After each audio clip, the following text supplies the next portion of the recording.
Hey there, you're listening to the Serious Shift Blogcast. Half podcast, half blog, half video, and 100% serious shift. 3 times a week, Dennis comes to you with insights and attitudes to help you shift. Each Serious Shift Blogcast is all about helping you and your business become the best versions of yourself. Are you ready to become the best? Now your host, Dennis Moseley-Williams.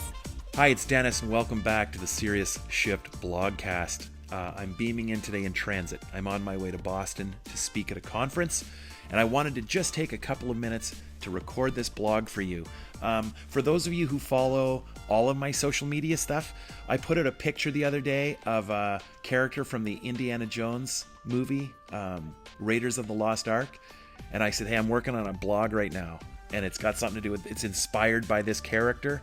Well, this is that blog. For those of you wondering, for those of you who don't know what I'm talking about, I put out this picture of the Nazi, one of the Nazis from Raiders of the Lost Ark, specifically the guy that burns his hand on the amulet that everybody's looking for, because written on either side of the amulet are the instructions that we need to find the Ark. So at one point in the film, when this bad guy salutes a whole bunch of other bad guys, written on his hand, burned into his hand, we see the amulet and we go, oh, that's how they're going to do it. He didn't get the amulet, but he got the information that he needs. But what we are reminded of later is that he didn't. What he got was half the information. He just burned one side of that into his hand, not both sides. So he only has half the information. And in the way that my weird brain works, I thought about you. And I thought, oh my goodness, tell me about it. That's every financial advisor that I meet. They have half the information. And with only half the information, what they believe is that service and experience are the same thing. And they're not. What they believe is that you would achieve exceptional customer experience the exact same way you would achieve really good service. And you wouldn't. You don't. First of all, you don't pursue exceptional customer experience the same way you do by pursuing really good service. It's a departure. Service is about making things easier on your clients, saving them time and money. Experience is the opposite. It's the opposite of convenience. I'm not telling you, here's the ways you can spend less time with your clients. Here's how you can save time. I'm telling you to spend more time. I'm telling you to be more present in that time, to have more of an intention to stage, not deliver. You deliver services, you stage an experience that is perfect and appropriate for one person and one person only. It's experience is about creating time well spent and eliminating sacrifice. Let's do a comparison. Uber and taxi cabs. A taxi cab, it's a service. They bring you from point A to point B and they charge you. End of story. It's a commoditized service at that. Okay? Go to Uber. What's it? Well, isn't it just a service? No, it's an experience. The offering is the same. The offering is they get you from point A to point B. Okay? But what's the experience? The experience is what's built around the offering. And you achieve experience by looking at sacrifice and considering time. So let's walk through this typical taxi cab versus Uber experience. We'll settle this thing once and for all, and then I'll go jump my jet to Boston and rock the set tomorrow. Are you with me? Here it goes. Ready? I want you to just mentally put yourself here. You're in a meeting and you're not going to use Uber. You're in a meeting. You got to get to the airport when it's over.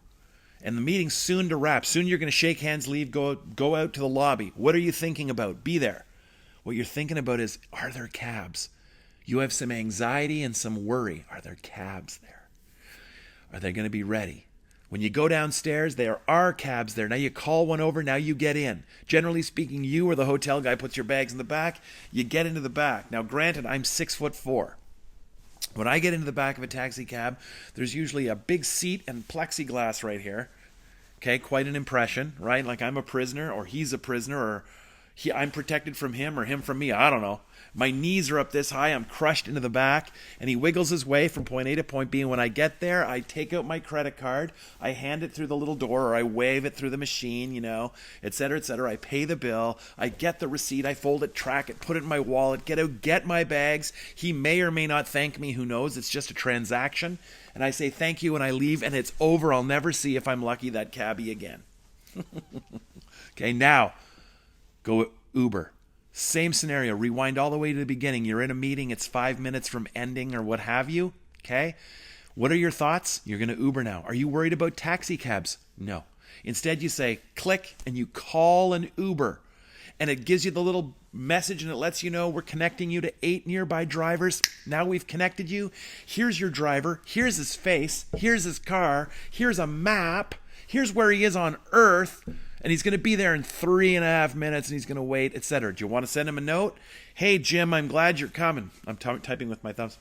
I'm glad you're coming. I'm going to be I might be more than the 2 minutes you're going to wait. Just hang tough. I'm coming down. Now you're relaxed. They've decreased sacrifice. On the personalization stage, you were also able to choose whichever level of Uber you wanted. Because, a hidden little message here is that even experiences become commoditized, right? When Uber first started, it was all black cars. But now there's Uber Pool, where you can share with people you don't know, Uber X, etc. So even experiences do get commoditized. In this case, you're going to take whatever Uber you want. It really doesn't matter. You know that they're going to be there. Correct? Correct.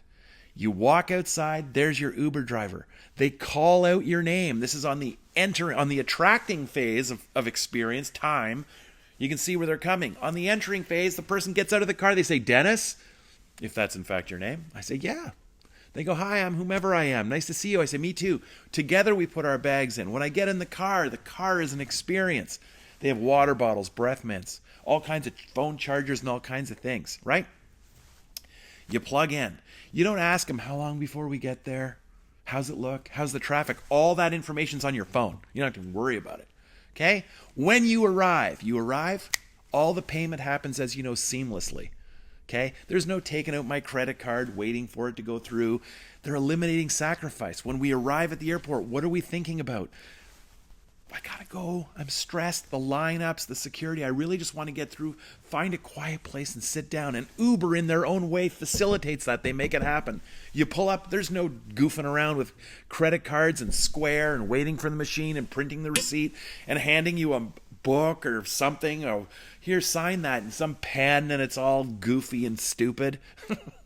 Instead, they just pull up. They say, we're here. I say, wonderful. You get out. Your phone goes bing in your pocket. All this payment has happened digitally.